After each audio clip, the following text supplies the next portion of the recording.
સૌમિત્રોને જય સોમનાથ. જપાકુસુમ સંકાસમ કાશ્યપેયમ મહાદુજન તમરીમ સર્વપાપગ્નમ પ્रणोदस्मै દિવાકરમ. ઓમ સૂર્યાય નમઃ. આજે મકર સંક્રાંતિની બધાને ઘણી ઘણી શુભકામના. મકર સંક્રાંતિનો પર્વ બહુ જ મહત્વનો છે. આ દિવસે આપણે મોટે ભાગે સૂર્યના કિરણની સામે રહેતા હોય છે, સૂર્યની નજીક રહેતા હોય છે. સૂર્યનારાયણ ભગવાનની કૃપા જેની પર હોય ને એ જ રાજા બની શકે છે. અને સૂર્યની સ્નાનનું બહુ મહત્વ છે. એમ સૂર્ય સ્નાનનું બહુ જ મહત્વ છે. આજે સૂર્ય ઉદય થાય તે પહેલા ઉઠી જવું જોઈએ અને તેલનું મર્દન કરી શકો છો અથવા તલથી સ્નાન કરી શકો છો. વાટીને તલ ખાઈને દિવસની શરૂઆત કરવાની હોય છે. તલનું દાન કરવાનું હોય છે. અને આજના દિવસે ભગવાન સૂર્યનારાયણને પાણી ચડાવવાનું, ખાસ ચડાવવાનું છે. અને રીમ સૂર્યાય નમઃ 12 વખત બોલવાનું. આજે સૂર્યનારાયણ ભગવાન દક્ષિણમાંથી ઉત્તરમાં જશે એટલે ઉત્તરાયણ કહેવાય છે. હવે બધા માંગલિક પ્રસંગો, શુભ પ્રસંગો, જનો યજ્ઞ વગેરે ચાલુ થશે. આ દિવસે ભગવાનની સૂર્યની ઉપાસના આરાધના કરવાથી સૂર્યનારાયણની પરમ કૃપા પ્રાપ્ત થાય. 6 મહિના સુધી એનું ફળ પ્રાપ્ત થતું હોય. સૂર્યનારાયણ ભગવાનનો આજે જે દિવસ છે, મકર સંક્રાંતિ દિવસે ઘણા લોકો તર્પણ કરતા હોય છે, શ્રાદ્ધ કરતા હોય છે. આજે યજ્ઞ યાગાદી કરતા હોય છે, લોકો ભગવાનની કથા પૂજા વગેરે કરતા હોય છે. બહુ મહત્વનો દિવસ છે. સૂર્યને એક બળ પ્રાપ્ત થતું હોય છે. તમે જે કંઈ ધર્મ કાર્ય કરો, પૂજા પાઠ યજ્ઞ યાગાદી કરો છો, જે જીવને તમે સંતોષ આપશો તમારા કાર્યક્ષેત્રની અંદર, પછી દેવતા હોય, મનુષ્ય હોય, પશુ હોય, પક્ષી હોય, તેનાથી સૂર્યનારાયણ ભગવાન ખૂબ પ્રસન્ન થાય. કારણ કે એના દ્વારા સૂર્યનારાયણ ભગવાનને શક્તિ પ્રાપ્ત થાય. એટલે જે થાય આજે દાન પૂર્ણ યજ્ઞ યાગાદી સ્નાન વગેરે કરો, નારાયણને પ્રસન્ન કરો. આજે સૂર્યનારાયણ ભગવાનને પ્રસન્ન કરવાનું. અને જે લોકોને સંતાન પ્રાપ્તિની તકલીફ થાય, લોકો આજે સૂર્યનારાયણ ભગવાનને પાણી ચડાવી અને બોલવાનું, હે પિતામહ ભીષ્મ, બોલવાનું છે, હે સૂર્યનારાયણ ભગવાન, હું પિતામહ ભીષ્મને સાક્ષી રાખું છું, મને સારા લાંબા આયુષ્યવાળા સંતાનની પ્રાપ્તિ કરાવો. અને જો સૂર્યનારાયણ ભગવાનની કૃપા થઈ ગઈ તો એ જે સંતાન પ્રાપ્ત થાય છે એ જગતમાં નામ કરોડ બને. દરેક માતાઓએ પોતાના સંતાનની રક્ષા માટે પણ આજે સૂર્યનારાયણ ભગવાનને પ્રાર્થના કરવાની હોય છે. પિતામહ ભીષ્મએ સંતાનની રક્ષા માટે થઈને પોતાનું જીવન પૂર્ણ કર્યું હતું, કૌરવોની રક્ષા માટે. તો આજે એમને સાક્ષી રાખીને કરો, સૂર્યનારાયણ ભગવાનની પરમ કૃપા પ્રાપ્ત થશે. આજે મકર સંક્રાંતિ છે. ખૂબ આનંદ ઉત્સાહથી તહેવારની ઉજવણી કરો. મિત્રો, જે દોરા પડે છે, લોકોના ગળા કપાઈ જાય છે, એ માટે જરાક સાવચેત રહો. તમારી દોરી પડે તો એને ખેંચી લો, તોડી નાખશો નહીં. કોઈના ગળામાં ભરાઈ જાય છે, કોઈને નુકસાન થઈ શકે છે. આ દિવસે જે લોકો મોટરસાયકલ પર કે ગાડીમાં જતા હોય એ લોકો પણ ગાડી ચલાવતી વખતે ખૂબ ધ્યાન રાખજો કે તમારા ગળામાં દોરો ન ફસી જાય, તમને કોઈ નુકસાન ન થાય. મકર સંક્રાંતિના દિવસે ઘણા લોકો અગાસી પર ઉભા રહી પતંગ ચગાવતી વખતે મસ્તીથી આનંદથી કરતા હોય છે અને ઘણા લોકો ગાળાગાળી કરતા હોય. ભગવાનની સામે ક્યારે પણ એવું કૃત્ય ન કરો કે જેનાથી તમે દોષ મુક્ત જ ન થઈ શકો. એટલે આ દિવસે બને ત્યાં સુધી આનંદથી કરો. એકાદ બે પતંગ કપાઈ જાય તો એમાં કઈ ગાળાગાળી કરવાની જરૂર નથી. આનંદથી કરો, આનંદથી ઉજવો મકર સંક્રાંતિ ખૂબ પ્રેમ ભાવથી. બધાને ફરી પાછી મકર સંક્રાંતિની પર્વની ઘણી ઘણી શુભકામના. આજે આપણે યજ્ઞ રાખ્યો છે, દરેક જણા પધારજો યજ્ઞમાં. આજે કમૂરતા આજે ઉતરી જાય છે, સવારે 8:56 પછી કમૂરતા પૂર્ણ થઈ જશે. આજે જોઈશું આજનો શુભ બિંદુ. આજે જે બાળકનો જન્મ થાય છે એની તિથિ ગણાય છે એકમ તિથિ. આજે આખો દિવસ રહેશે અને આવતીકાલે મળશે 3:22 પૂર્ણ થઈ જશે. આજે જે બાળકનો જન્મ થાય છે નક્ષત્ર ગણાય છે પુનર્વસુ. ઘણો શુભ નક્ષત્ર છે. આ પુનર્વસુ નક્ષત્ર આજે સવારે 10:17 પૂર્ણ થઈ જાય છે. અને ત્યાર પછી જે બાળકનો જન્મ થાય એનું પુષ્ય નક્ષત્ર ગણાય છે. આજે જે બાળકનો જન્મ થાય છે એનો યોગ ગણાય છે વિષુકુંભ યોગ. આજે આખો દિવસ રહેશે અને આવતીકાલે મળસ્કે 2:59 પૂર્ણ થઈ જશે. આજે જે બાળકનો જન્મ થાય એનું કરણ ગણાય છે બાલવ. આ બાલવ કરણ આવતીકાલે બપોરે 3:36 પૂર્ણ થઈ જાય છે. આ બાલકરણ આજે બપોરે 3:36 પૂર્ણ થઈ જાય છે. ત્યાર પછી જે બાળકનો જન્મ થાય એનો અવલોકન. આજે જે બાળકનો જન્મ થાય છે એની રાશિ ગણાય છે મિથુન. મિથુન રાશિ નક્ષત્ર આવે છે કચ્છ. મિથુન રાશિનો સ્વામી બુધ ગણાય છે. પરંતુ મિત્રો, આ મિથુન રાશિ આજે મળસ્કે 4:20 પૂર્ણ થઈ જાય છે. એટલે આજે મળસ્કે 4:20 પછી જે બાળકનો જન્મ થાય એની કર્ક રાશિ ગણાય. આજે રાશિ બદલાય છે એટલે વ્યવસ્થિત સાંભળીને રાશિ પાડજો. આજે મળસ્કે 4:20 પછી જે બાળકનો જન્મ થાય એની રાશિ કર્ક ગણાશે. કર્ક રાશિ અંદર અક્ષર આવે છે ડ અને હ. કર્ક રાશિનો સ્વામી ચંદ્ર છે. આજે સવારે 4:20 થી લઈ 16 તારીખે સવારે 11:17 સુધીમાં જે બાળકોનો જન્મ થાય બધાની રાશિ કર્ક ગણાશે. રાશિ તિથિ વાહન નક્ષત્ર યોગ કરણનું બહુ મહત્વ છે. એમાં જેનો પણ જન્મ થયો હોય તેને યોગ્ય પૂજા વિધિ કરી લેવી જોઈએ તો તમારું જીવન સરળ બનશે. આજે જે કોઈ મારા સબસ્ક્રાઇબ મિત્ર મારા ઘર પરિવારમાંથી કોઈ પણ સદસ્યની વર્ષગાંઠ છે, મેરેજ એનિવર્સરી છે, બધાને મારી ઘણી ઘણી શુભકામના. તમારા જીવનમાં ખૂબ પ્રગતિને થાય. ભગવાન શંકર તમારી બધી મનોકામના પૂર્ણ કરે હું સોમનાથ દાદાને પ્રાર્થના કરું છું. આજના દિવસે આજનું સુકન કરી લો. આજે બધાએ સુકન કરી લેવાનું તો પવન હરખો આવે, પતંગ ચગાવવાની પણ મજા આવે. આજના દિવસે સવારમાં ઉઠી સુકન કરી લો. આખું વર્ષ સુંદર રીતે વ્યતીત. મારા ઘરમાંથી મારા સદસ્યો, મારા પરિવાર સદસ્યો યા મારા સબસ્ક્રાઇબ મિત્રોમાંથી કોઈ પણ વ્યક્તિ આજે કોઈ જગ્યા પર ઇન્ટરવ્યુ આપવા જઈ રહ્યા છે,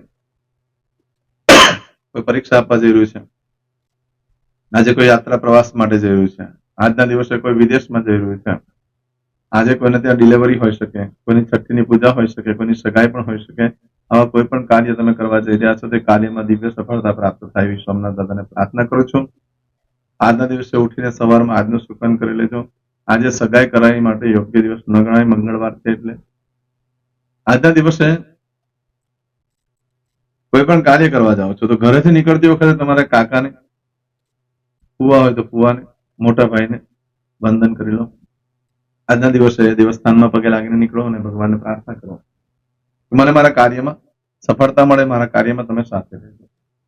આજના દિવસે ગૃહ પ્રવેશ કરવાની ના છે, સગાઈ કરવાની પણ ના છે, વાહન ખરીદી કરવાની પણ ના છે. આજના દિવસે ખાસ કરીને કૂતરાને ઘઉંની રોટલી બનાવી ઉપર ગોળ મૂકી અને કૂતરાને ખવડાવવાથી ભય રોગ શત્રુ બાધા પર વિજય પ્રાપ્ત થતો હોય. આજે કોઈ પણ કાર્ય કરવા માંગો છો તો તેના માટે પણ એક શુભ સમય હોય, જે આપણે જોઈ લઈએ. આજે સવારે 9 થી બપોરે 1:30 સુધીનો સમય શુભ રહેશે.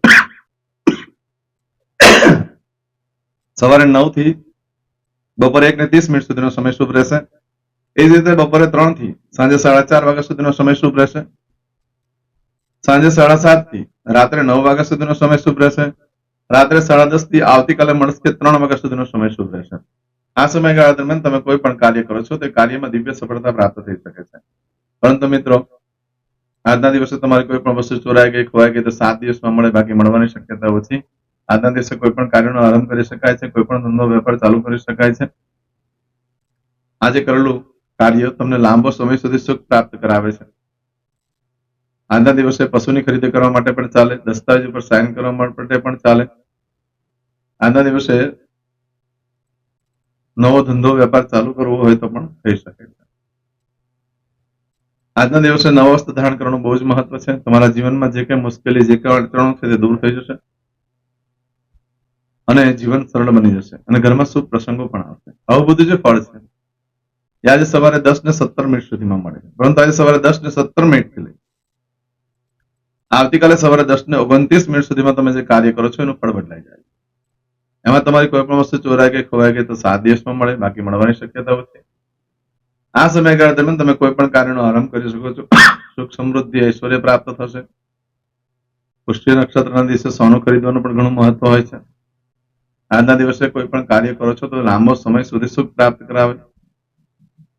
આજના દિવસે દસ્તાવેજ પર સાઇન કરવા માટે પણ સારું, પશુની ખરીદી કરવા માટે પણ સારું, નવો વસ્ત્ર ધારણ કરશો તો ઇન્ટરવ્યુ સારી રીતે સફળતા મળે. જેને ઇન્ટરવ્યુ ના આવતું હોય કોઈ ધંધા વેપારમાં કે વિદેશ જવા માટે તે લોકો આજે નવા વસ્ત્ર ધારણ કરી લેવા જોઈએ. જો નવા વસ્ત્ર ધારણ કરશે તો એ લોકોને ઇન્ટરવ્યુથી પણ લાભ થશે અને ધનવાન થવાનો યોગ ઉભો થાય છે. વ્યાજની આવકમાં પણ વધારો થઈ શકે છે. એવો આજના દિવસ છે. પરંતુ આવું બધું જે ફળ છે એ આજે સવારે 10:17 થી લઈ આવતીકાલે સવારે 10:29 સુધીમાં તમને મળી શકે છે. આજે કરશું આજનો સંકલ્પ. ચમચીમાં પાણી લઈ લો. અદ્યતને માસના માસોત્તમ પરમ પવિત્ર પૌષ માસે શુભે કૃષ્ણ પક્ષે પ્રતિપદાયમ ભૌમવાસન વિત્તાયમ. હવે દરેક જણા પોતાનું સાચું નામ બોલી દો. તમારું ગોત્ર ખબર હોય તો ગોત્ર બોલી દેવાનું. પછી બોલવાનું છે અહમ, મમ, આત્મન, શ્રુતિ, સ્મૃતિ, पुराणोक्त पुण्य फल प्राप्ति अर्थम अप्राप्त लक्ष्मी प्राप्ति अर्थम प्राप्त लक्ष्मी चिरकाल सौ रक्षणात्मक लोकेवा सभायां राजद्वारे व्यापारे विद्या अभ्यास देश विदेश सर्वत्र यश कीर्ति विजय लाभादि प्राप्ति अर्थम मम अखिल कुटुंबस्य आयु आरोग्य ऐश्वर्यादि प्राप्ति अर्थम मम जन्म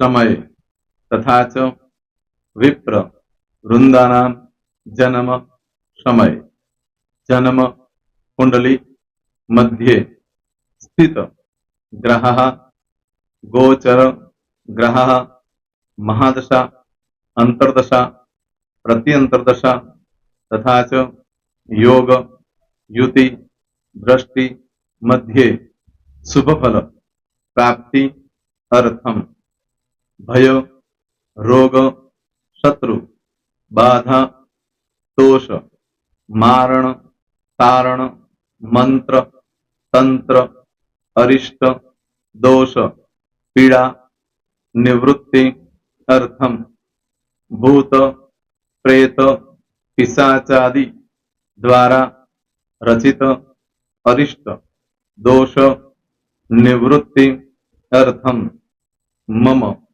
सकल मनवांछित फल और તમારા મનમાં જે કઈ ઈચ્છા હોય તે બોલી જવાનું.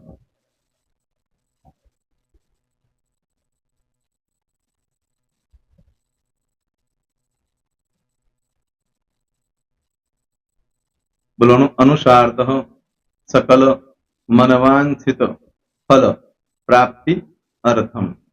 હવે જે બરકતની પૂજા વાળા છે એ લોકો તો આ બધું બોલવાનું જ હોય છે, એ લોકો માટે કોઈ સ્પેશિયલ નથી. પણ જે લોકોએ હવે જે કહું છું તે લોકોએ જ બોલવાનું, જેના લગ્ન થઈ ગયા હોય એ લોકોએ બોલવાનું છે. મમ દાંપત્ય જીવન મધ્યે સુખાકારી પ્રાપ્તિ અર્થમ પુત્ર પૌત્રાદि સંતતિ પ્રાપ્તિ અર્થમ. આ સંતાન પ્રાપ્તિ વાળા માટે પણ આવી જાય છે એમાં. દીર્ઘ આયુ आरोग्य ऐश्वर्यादि प्राप्ति अर्थम तथा च. હવે જેના લગ્ન નથી થયા તે લોકોએ બોલવાનું. મમ જટટી વિવાહ યોગ પ્રાપ્તિ અર્થમ વિવાહ પશ્ચાત દાંપત્ય જીવન મધ્યે સુખાકારી પ્રાપ્તિ અર્થમ. હવે જે લોકોને સંતાન પ્રાપ્તિ નથી, જે લોકોને સંતાન પ્રાપ્તિ છે કરવી છે એ લોકોએ બોલવાનું. मम दाम्पत्य जीवन मध्ये सुखाकारी प्राप्ति अर्थम तथा च दीर्घ आयु आरोग्य ऐश्वर्यादि समन्वित संतति सुख प्राप्ति अर्थम. હવે જે અભ્યાસ કરી રહ્યા છો છોકરા વિદ્યાર્થીઓ છે તે લોકોએ બોલવાનું છે. મમ વિદ્યા અભ્યાસ મધ્યે ઉત્તરો ઉત્તર પ્રગતિ उन्नति सानुकूलता पूर्वक दिव्य सफलता प्राप्ति अर्थम. और जो लोग विदेश में जवा मांगता हो के सीप में जवा मांगता हो, मतलब भारत देश ने बहार जने धंधो व्यापार करवा मांगता हो ए लोग अथवा विदेश जवा मांगता हो कायम माटे ए लोग बोलवानुं. मम जटटी विदेश गमन योग प्राप्ति अर्थम विदेश गमन कार्य मध्य सानुकूलता पूर्वक दिव्य सफलता प्राप्ति अर्थम. आरोग्य वाળા બોલવાનું છે, જેને આરોગ્યની પૂજા આપેલી હોય એ લોકોએ. એમ તો દરેક જણાએ જ બોલવાનું છે. બોલો મમ આયુ આરોગ્ય ऐश्वर्यादि प्राप्ति अर्थम.